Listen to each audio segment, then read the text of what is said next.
আসসালামু আলাইকুম। কেমন আছেন সবাই? ভিডিও শুরুতেই সবাইকে পবিত্র ঈদুল আজহার অনেক অনেক শুভেচ্ছা জানাই। ঈদ মোবারক সবাইকে। আমি জান্নাত রুম্পা আমার ছোট্ট চ্যানেল থেকে ঈদ স্পেশাল ব্লগে আপনাদের সবাইকে ওয়েলকাম করছি। আশা করছি বরাবরের মতো আমার আজকের ভিডিওটিও আপনাদের কাছে খুব ভালো লাগবে। মসজিদের মাইকে অ্যানাউন্স করেছেন আগামীকাল ঈদ, তো ওইটা শোনার পর থেকে টুকটাক একটু ঈদের প্রস্তুতি শুরু করছি। সর্বপ্রথম মনে হলো যে একটু হালকা পাতলা করে বাসাটা গুছিয়ে রাখি। মার্কেটে গিয়েছিলাম সেদিন আদনানের কিছু ঈদের ড্রেস কিনবো, তো ওখানে গিয়ে আবার এই জিনিসগুলো পছন্দ হয়েছে। এখানে একটা রানার ছিল আর সোফার সাথে মিল রেখে পর্দা নিয়েছি। তো নতুন কেনা জিনিসগুলো দিয়ে এখন একটু বাসাটা গুছিয়ে নিব। জিনিসগুলো অনেক আগেই নেওয়া হয়েছে, তবে ইউজ করা হয়নি। ইচ্ছা ছিল যে ঈদের সময় একেবারে নতুন নতুন ইউজ করব। তো এখন চাঁদ রাতে বসে বসে আর কি করব, ঘরটা একটু গুছিয়ে নিচ্ছি নিজের মতো করে।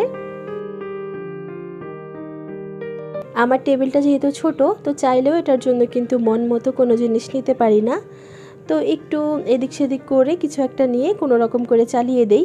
রানারটা আমার খুবই পছন্দ হয়েছে, বিশেষ করে আমার সোফার সাথে খুব ভালো ম্যাচ হয়েছে। নর্মাল টাইমে আদনানের বাবা বাসায় আসে একদম মাঝরাতে। তো এখন যেহেতু ঈদের সিজন চলছে, সব কিছুই কম বেশি বন্ধ। তো এই কয়দিন তিনি আবার খুব দ্রুত বাসা চলে আসছেন। তো এসেছে বাসায়, একটু রেস্ট করেছে, হালকা পাতলা খাওয়া দাওয়া করেছে, আর এখন একটা কাজে লাগিয়ে দিয়েছি।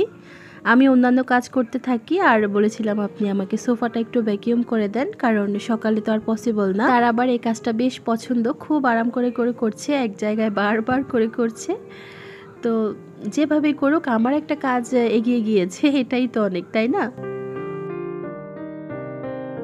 সময় মানুষকে কতটা পরিবর্তন করে দেয় ভাবলেই খুব অবাক লাগে, তাই না? একটা সময় এই পুরোটা চাঁদ রাত জুড়ে আনন্দ উল্লাস নিয়ে ব্যস্ত থাকতাম। পুরোটা হাত জুড়ে মেহেদি পড়তাম, হাতের এ পিঠ ও পিঠ, বন্ধু বান্ধবদের সাথে ঘোরাফেরা, বন্ধুদের সাথে বাজি ফাটানো, এর বাসায় যাওয়া ওর বাসায় যাওয়া। তবে এখনকার ঈদগুলো পুরোই ভিন্ন। এখন ঈদের আগে মনে হয় কিভাবে বাসা গোছাবো, কোন কাজটা আগে করব, কোন কাজটা আগে করলে আমি সময়ের মধ্যে সব কাজ শেষ করতে পারবো। জীবন বড়ই অদ্ভুত, তাই না? যাই হোক, জীবনের প্রত্যেকটা ধাপেরই কিন্তু আলাদা আলাদা সৌন্দর্য থাকে। ওটা উপভোগ করা শিখে গেলে কিন্তু জীবন নিয়ে আর কোনো অভিযোগ থাকে না। আচ্ছা, আপনাদের সঙ্গে একটা কথা শেয়ার করি। হাজব্যান্ড বাসায় থাকলে সব ধরনের কাজে আমার তার হেল্প নিতে হবে, একদম সূক্ষ্ম সূক্ষ্ম কাজ। আর যখন তিনি বাসায় থাকেন না, তখন আমি পুরো বাসা উলটপালট করে ফেলতে পারি একা একা। তখন কিন্তু আমার কষ্টও হয় না, মনেও হয় না যে কাজ আমি পারবো না। আর যখন তিনি বাসায় থাকেন, তখন আমার সব কাজে তাকে হেল্প করতে হবে। তো এটা কি শুধু আমার ক্ষেত্রেই হয়, নাকি আপনারাও এরকম করে থাকেন? যদি করে থাকেন আমাকে কিন্তু প্লিজ জানাবেন, আমি দেখতে চাই আমার দলটা ভারী কিনা। আমি না ভীষণ অলস, জানেন। আমার বাসায় অনেক সুন্দর সুন্দর জিনিস আছে, যেগুলো দিয়েই কিন্তু আমি বাসাটা সুন্দর করে সাজাতে পারি। তবে ওই জিনিসগুলো নামাবো, ইউজ করব, আবার ওগুলো কয়দিন পর পর ক্লিন করতে হবে, এই ভয়ে এমন অনেক জিনিস আছে যেগুলো আমি স্টোর রুমে অথবা আলমারিতে উঠিয়ে রেখেছি। যাই হোক, আমার পছন্দের জিনিসগুলো দিয়ে ঈদ উপলক্ষে কিন্তু বাসাটা নতুন করে সাজিয়েছি। কেমন লাগছে জানাতে ভুলবেন না।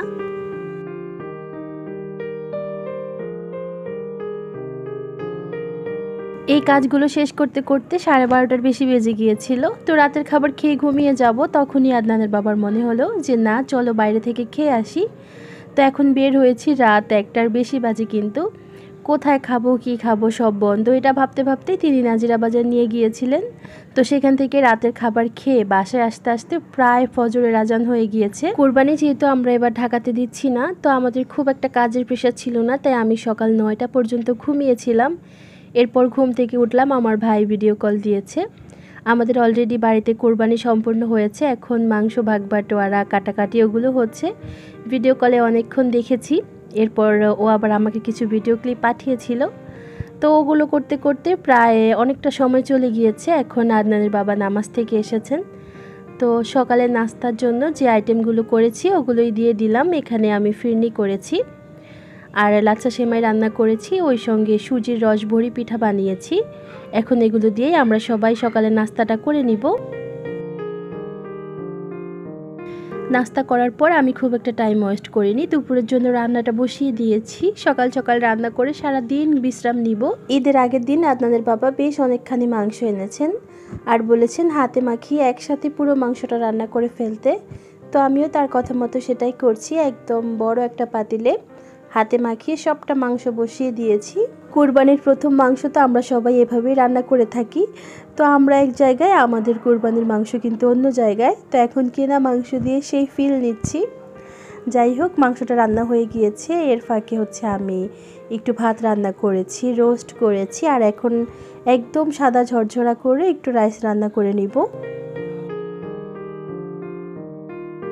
আমার হাতের রোস্ট এবং পোলাও আমার আম্মু এবং আমার ছোট বোন খুব পছন্দ করে। আম্মু তো এখন আমার কাছে নেই, কিন্তু আমার ছোট বোন আমার কাছে আছে, তাই ওর পছন্দ মতো আজ আমি পোলাও এবং রোস্ট করছি। ও আচ্ছা, আপনাদেরকে তো বলাই হয়নি, আমার ছোট বোন আমার কাছে আছে। এবার আমার সঙ্গেই ও ঢাকাতে ঈদ করছে। ঈদের পর আম্মু আব্বু আসবে, কয়েকদিন থেকে যাওয়ার সময় ওকে নিয়ে যাবে। আমার বাসার খালা তো 1 সপ্তাহ যাবত অসুস্থ, আসতে পারেন না।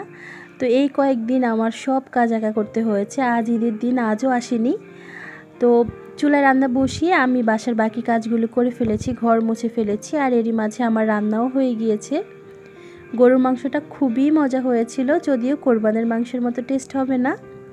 এরপরও যা হয়েছে আলহামদুলিল্লাহ। গরুর মাংসের সাথে খাওয়ার জন্য আমি এখানে কিছু পরোটা বানিয়ে রেখেছি, যার খেতে ইচ্ছে করবে তখন গরম গরম ভেজে দিব। ঈদের নামাজ শেষ করে এসে নাস্তা খেয়ে আদনানের বাবা লম্বা একটা ঘুম দিয়েছেন, তাই আমার বেডরুমের চাদরটা আর চেঞ্জ করা হয়নি।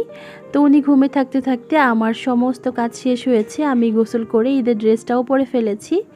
এখন উঠেছেন, এই জন্য ভাবলাম চাদরটা একটু চেঞ্জ করে দিই। আর এই নতুন চাদরটাও আমি এনেছিলাম ঈদে বিছানোর জন্য। হলুদ কালারটা ইদানিং আমার খুব ভালো লাগে। তো এই চাদরটা দেখে আমার এত পছন্দ হয়েছে, সঙ্গে সঙ্গে নিয়ে নিয়েছি। কুরবানির ঈদে খুব একটা সালামি আদান প্রদান হয় না, তবে এবার কিন্তু আমি জোর করে বেশ ভালো সালামি পেয়েছি। আদনানের বাবা দিয়েছেন, আমার শাশুড়ি দিয়েছেন, আবার আদনানকে এবং আমার ছোট বোনকেও দিয়েছে। তো সব মিলিয়ে এবার কুরবানির ঈদে আমি বেশ ভালো পরিমাণ সালামি পেয়েছি, আর ভীষণ লাভও হয়েছে আমার। আপনাদের দেখার ধৈর্য আর আমার কষ্ট, এই দুইটা মাথায় রেখে 24 ঘন্টাকে কেটে ছেটে 8 থেকে 9 মিনিটের একটা ভিডিও বরাবর রেডি করে থাকি। কখনো কোনো ভিডিও আপনাদের ভালো লাগে, আবার কোনো ভিডিও হয়তো ভালো লাগে না। তো আমার আজকের ভিডিওটি যদি আপনার ভালো লেগে থাকে, প্লিজ ভিডিওটিতে একটি লাইক দিতে ভুলবেন না। এই ধরনের লাইফস্টাইল ব্লগ আপনি যদি আরও দেখতে চান, চাইলে আমার এই ছোট্ট চ্যানেলটি সাবস্ক্রাইব করতে পারেন। আপনি যদি কাজটি অলরেডি করে থেকে থাকেন, আপনাকে অসংখ্য ধন্যবাদ। পছন্দের চাদর দিয়ে বেড সাজালাম, পছন্দের পর্দা দিয়ে ডাইনিং সাজালাম।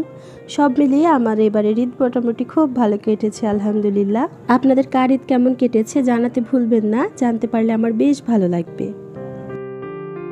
প্রচণ্ড গরম পড়েছে, কোথাও বের হতে ইচ্ছে করে না। এরপরও ঈদকে কেন্দ্র করে 1-8 দিন তো একটু ঘুরতে হয়। তো বাচ্চাদের নিয়ে আজ ধানমন্ডি লেক এসেছি। অনেক মানুষের সমাগম, খুবই ভালো লাগে এই জায়গাটায় গেলে। তবে সেদিন এত পরিমাণ গরম ছিল, খুব একটা সময় থাকতে পারিনি, অস্থির হয়ে কিন্তু বাসায় চলে এসেছি। আপনাদের সুস্বাস্থ্য ও দীর্ঘায়ু কামনায় আমার আজকের ভিডিওটি আমি এখানেই শেষ করছি। সবাই ভালো থাকবেন, সুস্থ থাকবেন। আল্লাহ হাফিজ। আসসালামু আলাইকুম।